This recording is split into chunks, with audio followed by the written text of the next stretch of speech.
Hello बच्चों, आज फिर एक न्यू क्वेश्चन के साथ मैं आपके सामने हूं। जो स्क्रीन पर ये क्वेश्चन दिख रहा है आपके एग्जाम के लिए इम्पोर्टेंट क्वेश्चन है।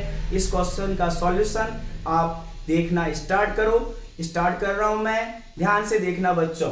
ये 10 आपका क्या है, find the value of 10 13 pi by 12। Okay, तो मैं जो चीज गिवन है उसे लिख लेता हूं। गिवन क्या है बच्चों?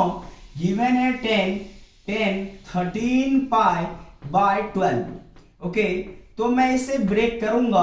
कैसे ब्रेक करूंगा, ध्यान से देखना। इसे ब्रेक कर रहा हूं 10 पाई प्लस पाई बाय 12।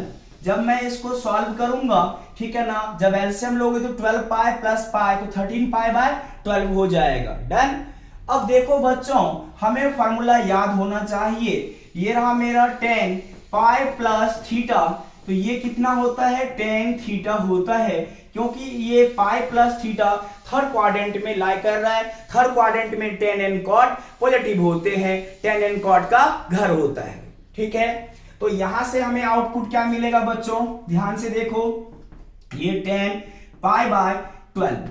अब देखो ध्यान से, पाई बाय 12 को अगर मैं डिग्री में देखूं, पाई बाय 12 को अगर मैं डिग्री में देखूं तो ये 15 डिग्री होगा, 15 डिग्री होगा। ठीक है ना, तो मैं इसे ब्रेक करूंगा। कैसे ब्रेक करूंगा? 15 को मैं ऐसे दो एंगल में ब्रेक करूंगा जिसका वैल्यू हमें पता हो। तो वो दोनों एंगल कौन कौन सा हो सकता है? तो 15 को मैं ऐसे लिख सकता हूं 45 माइनस का 30। बट एक बात का ध्यान रखना, अगर यहां रेडियन है तो रेडियन में ही हम ब्रेक करेंगे, ना कि डिग्री के टर्म में। ओके, अगर रेडियन है तो रेडियन के टर्म में ही ब्रेक करेंगे। बट रेडियन के टर्म में ब्रेक करने में हमें थोड़ा सा कठिनाई होता है, इसलिए मैंने आपको पाई बाय 12 का वैल्यू डिग्री में बता दिया। डिग्री आसानी से आपको ब्रेक करना आसान होता है। ठीक है ना, तो देखो ध्यान से, तो 45 को मैं कैसे लिख सकता हूं? 45 को पाई बाय 4 और 30 को लिख सकता हूं पाई बाय 6। डन। तो स्टार्ट करते हैं ब्रेक करना। तो देखो ध्यान से, इसे मैंने ब्रेक किया 10, ध्यान से देखो, 10 pi by 4 minus pi by 6 में ब्रेक किया गया। अब देखो यहां पर एक फार्मूला लगने वाला है। ओके, वो कौन सा फार्मूला लगेगा? tan a माइनस बी का। तो वो क्या होता है, tan a minus tan b upon 1 plus tan a into tan b। अब देखो इस क्वेश्चन को मैं सॉल्व कर रहा हूं आगे की ओर, आप सब बस ध्यान से देखते रहना बच्चों। तो क्या मिला था मेरा यहां पर? ये मिला था 10 पाई बाय 4 माइनस का 10 माइनस का पाई बाय 6। इसमें मैं कौन सा फार्मूला लगाने वाला हूं? मैं यहां पर tan a माइनस b का फार्मूला लगाने वाला हूं। ध्यान से देखें तो हमें यहां पर क्या मिलेगा? ये रहा मेरा tan a माइनस का ये tan b upon 1 plus tan a into tan b। तो a का काम कौन कर रहा है? a का काम पाई बाय 4 कर रहा है। ओके, और पाई बाय 6 जो है b का काम कर रहा है। फार्मूला अप्लाई करो। जैसे फार्मूला अप्लाई करोगे बच्चों, तो आपके सामने में ऐसा फेस दिखेगा, 10 पाई बाय 4 माइनस का 10 पाई बाय 6, 1 प्लस यहां पर कितना आएगा बच्चों? 10 pi by 4 into 10 pi by 6। Done. तो यहां तक आ चुके हैं। अब 10 पाई बाय 4 का वैल्यू कितना होता है? 1 होता है। ठीक है ना, तो यहां पर वैल्यू पुट कर दें। ये 10 पाई बाय 4 का वैल्यू मेरा 1 हुआ।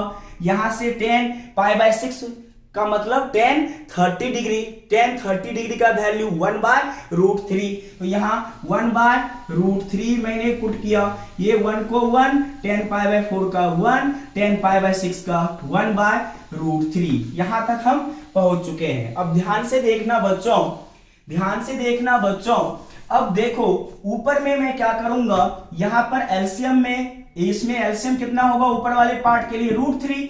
ठीक है ना, तो ये रहा ऊपर वाले पार्ट के लिए एलसीएम, ये रहा रूट 3। तो ये 1 multiply by root 3 minus 1 divide by, ध्यान से देखो यहां भी सेम एलसीएम नीचे में कितना, नीचे का एलसीएम कितना? रूट 3। तो ये इससे मल्टीप्लाई होगा, तो 1 मल्टीप्लाई बाय रूट 3 प्लस का प्लस का 1 मल्टीप्लाई बाय 1। अब देखो बच्चों, √3 से √3 कैंसल, तो मेरे पास क्या बचा, ऊपर में बचा √3 माइनस का 1, नीचे में बचा √3 प्लस का 1। क्लियर है? अब देखो इस वाले पार्ट को नीचे से ध्यान से देखो, √3 प्लस 1 है। अब हमें इसे क्या करना पड़ेगा, रैशनलाइजेशन करना पड़ेगा, रैशनलाइज करना पड़ेगा। तो हम यहाँ पर रैशनलाइज करेंगे।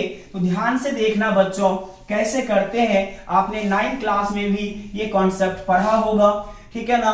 तो कंडीशन क्या होता है बेटा, देखो ध्यान से, यहाँ पर क्या है √3 माइनस 1, नीचे क्या है √3 प्लस 1। तो यहां √3 प्लस 1 है, तो ऊपर नीचे हम √3 माइनस 1 से मल्टीप्लाई करवा देंगे।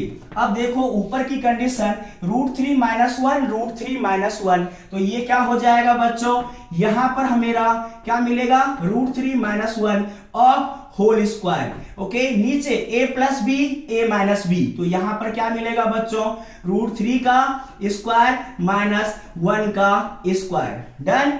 अब देखो ऊपर में लगेगा, ठीक है ना, a माइनस बी का फॉर्मूला, तो a square plus B square minus का 2ab।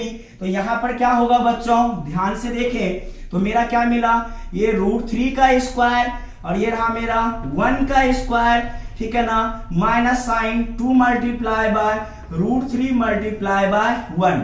यहां पर √3 का स्क्वायर करेंगे तो 3 और माइनस का 1। क्लियर है? अब देखो √3 का स्क्वायर करेंगे तो क्या मिलेगा बच्चों, तो हमें 3 मिलेगा, 1 का स्क्वायर करेंगे तो 1 मिलेगा, इधर मल्टीप्लाई करने के बाद हमें मिलेगा 2√3, ओके, अपॉन नीचे कितना 3 माइनस 1, तो ये कितना हो जाएगा 2। ऊपर क्या हुआ 3 प्लस 1 4 माइनस 2√3 डिवाइड बाय 2, ऊपर 2 कॉमन लो, जैसे 2 कॉमन लोगे तो ये 2 माइनस का √3 डिवाइड बाय 2, 2 से 2 कैंसल, और ये रहा मेरा 2 माइनस √3, ये रहा मेरा फाइनल आंसर। ठीक है ना। चलिए फिर हम नेक्स्ट क्वेश्चन के साथ आपसे मिलते हैं, तब तक के लिए चलिए बच्चों बाय बाय।